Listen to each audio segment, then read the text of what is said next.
The late Zwelakhe Sisulu, who led the SABC as Chief Executive Officer in 1994, played a critical role in the transformation of the public broadcaster's news division.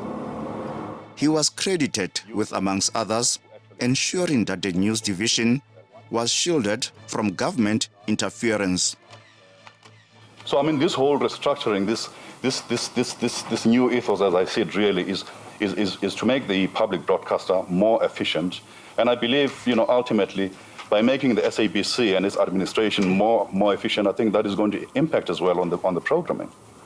But ultimately, it is really the end user, the viewer, who actually should benefit from whatever we do, within the corporation.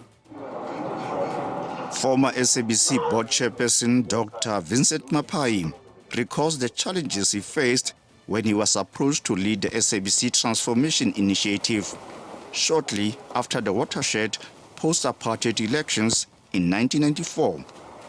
How do we become part of the strategic tool for the development of the country? We appreciated very, very strongly that our first job is to make sure that what started in 1990, culminating in 1994, is consolidated by the work we did. And your biggest challenge was you had to cater for every South African. SABC, people cynically refer to it as a state broadcaster. It's not a state broadcaster, it's a national broadcaster. And that's very, very important. And I think it was that energy that really drove us, that let us make it worse. And I'm sure historians will find the mistakes we have made. But our board was already a mixture of the old and the new. We had experience from the old and vision from the new about where we were going. And we fumbled on the way. But one of the things I'm proud of as a member of the SABC board, and particularly as its chair, is there was only one board. There were no undercover, secret boards and so on. There was only one board. We debated, we argued, sometimes we nearly strangled each other. But at the end of the day, we knew that at the end of the board meeting, there's only one decision, not counter decisions. Listen, you do get in the institution trouble. But all I'm saying is the board was united. We worked very closely. Matata Tsedu, whose former SABC News executive and interim board member, served at a time when the public broadcaster was experiencing governance and financial challenges. The SABC is an important institution in our country. It is. He reflected on the crucial moment when he needed to assert SABC News independence at the time when it was facing major pressures from political interference. I served as deputy head of news. I came back as a member of the board. And in that role, I was chair of the news subcommittee of the board. And this was a very difficult time because the SABC was almost on its knees. When we arrived, people weren't even sure that they would get their salary for that month. And month after month, we were really scrounging around to make sure we paid salaries and convinced Dumandlovu that please hold on, we will get some money somewhere, but allow us to pay staff even if we are not paying you.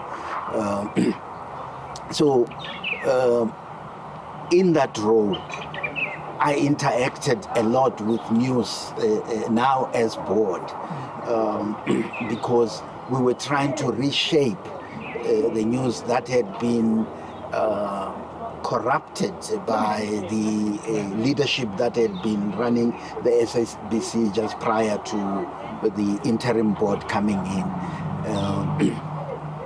And it wasn't easy. It was a very difficult thing, and it almost blurred the line between the board and the executive because we were almost like an executive board.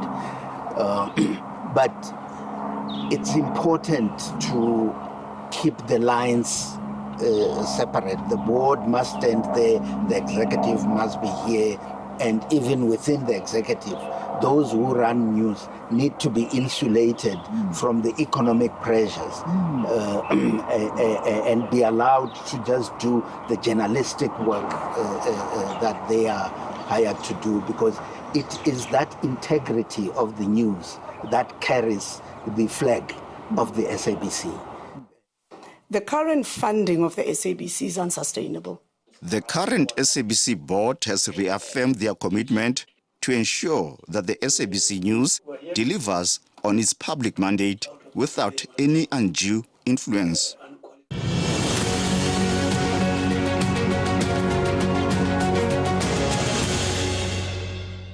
The public broadcaster has transformed to become the voice of South Africans by telling their stories. How important is that at a board level, that you as a board distance yourself from trying to interfere at all with the workings of news at the SABC?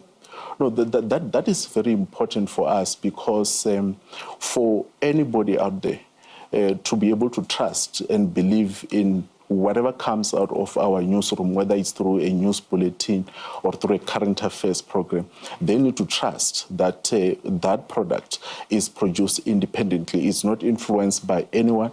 And for us, we adhere to the SABC Charter and the editorial policies of the SABC. But also, as a board, we come in here with the benefit of hindsight, because we know where the SABC have been. If we speak about the period that Public Protector Thuli Madonsela defined in that report as, when governance and ethics fail, we know where we come from.